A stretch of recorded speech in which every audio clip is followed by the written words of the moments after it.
Bonjour à tous, aujourd'hui je vais vous montrer comment réaliser ce porte-clés écureuil en pâte polymère grâce au moule de l'atelier de Marine 3388.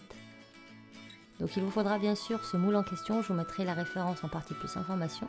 Vous aurez besoin d'un support camé et d'une perle en verre de couleur ambre, un scalpel et un outil pointe, de la pâte couleur biscuit et de la pâte couleur caramel de la marque de votre choix.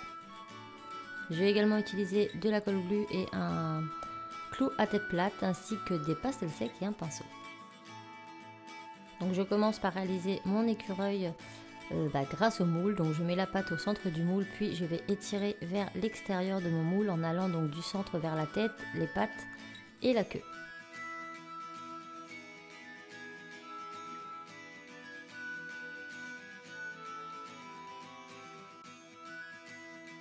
Une fois moulé, eh bien on démoule tout simplement. Et maintenant on va venir ébarber notre création. Donc l'ébarbage consiste à retirer l'excédent de pâte qui a dépassé à côté du moule tout simplement. Donc moi je prends mon scalpel, je vais enlever la petite noisette parce que vu que je mets un gland, je ne trouvais pas l'intérêt d'avoir la noisette en plus. Donc là je vais ébarber tous les angles de mon écureuil.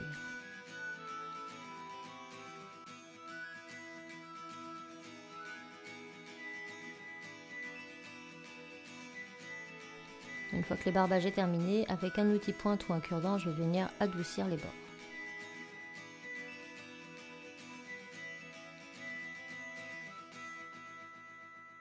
On passe maintenant à la colorisation. Donc pour cela, je commence avec un jaune clair que je vais mettre au bout de mes pattes. Donc là, je mélange jaune clair et jaune poussin. Donc je vais en mettre au bout de mes pattes et au bout de mon museau, enfin au niveau de ma tête. Ensuite, je me rends compte très vite qu'il est mieux de texturer avant de coloriser. Donc c'est ce que je vais faire tout de suite. Donc vous prenez un outil pointe et vous allez réaliser les petits poils en faisant plein de petits traits partout sur votre animal.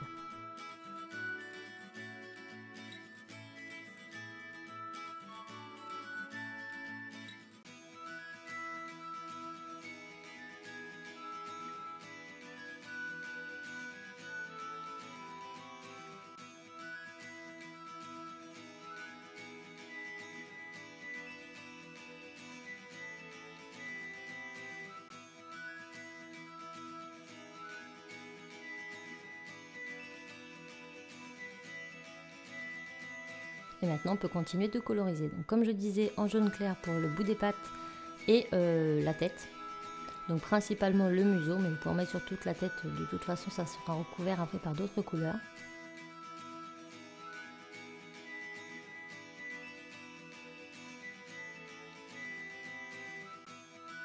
Une fois que c'est fait, je vais venir prendre une couleur comme ici un peu camel, un peu ocre.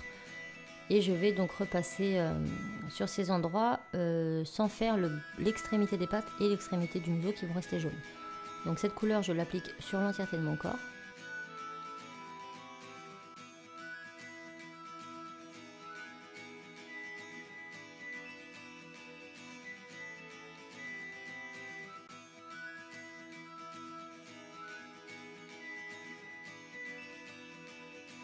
Maintenant, je vais prendre un orange assez clair et je vais repasser sur la couleur précédente.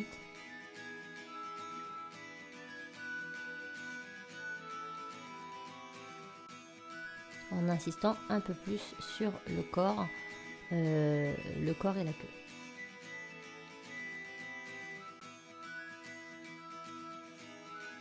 Maintenant, je vais prendre un brun foncé.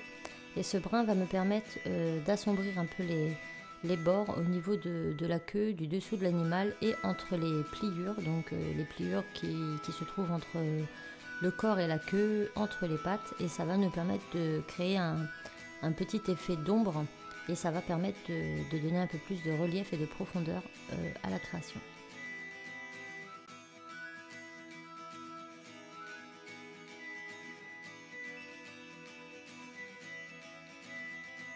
Et maintenant, je vais venir finir avec du orange bien pétant que je vais poser par touche sur la queue et le corps.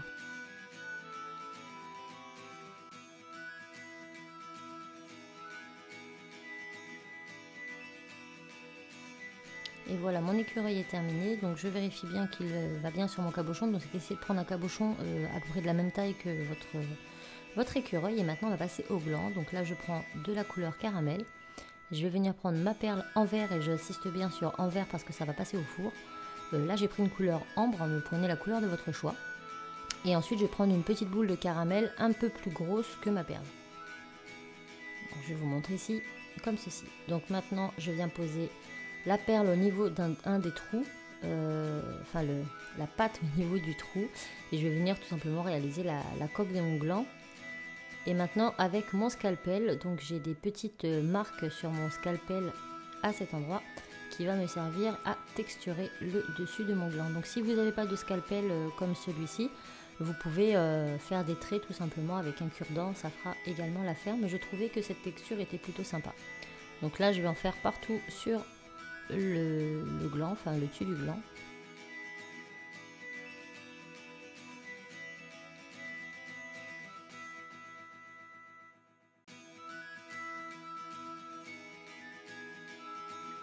Maintenant je vais insérer ma tige. Avec un dotting tool, je vais refermer au niveau du trou et repasser un peu mon outil à texture pour refaire un peu de texture qui s'était enlevé lorsque je l'ai pris dans mes mains.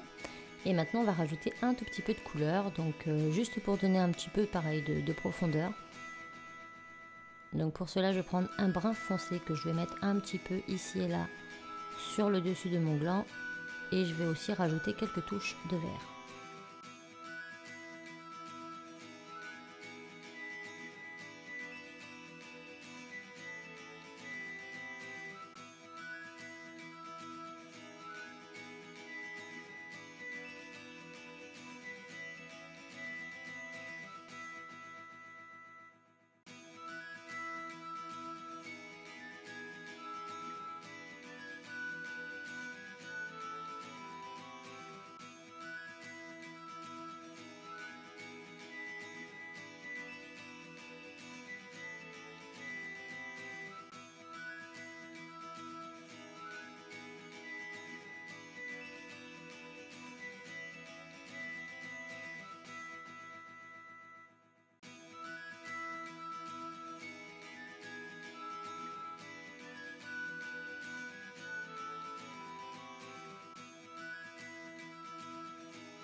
C'est terminé, on passe le gland et l'écureuil au four.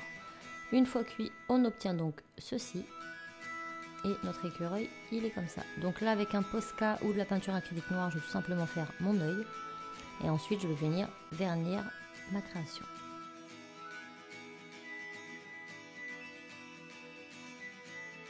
Donc vous pouvez vernir avant ou après le collet. Moi, j'ai décidé de vernir après, mais c'est vraiment à vous de voir.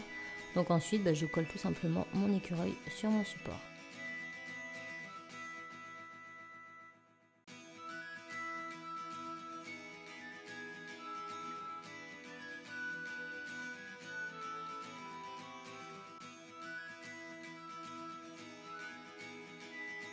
On va maintenant fixer le gland à notre camé. Donc je coupe ma tige comme ceci. Avec une pince à embourron, je vais venir faire un petit anneau et je vais fixer ça en bas de mon support camé.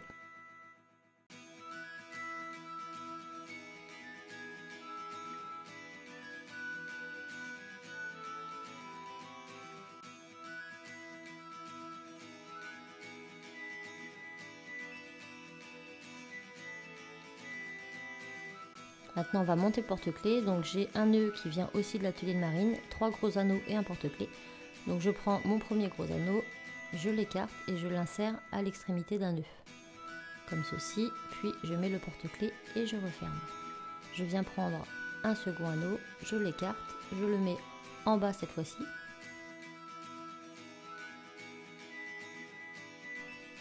Je le referme. Et maintenant, mon troisième anneau va me permettre d'assembler l'écureuil à cette partie du porte-clés.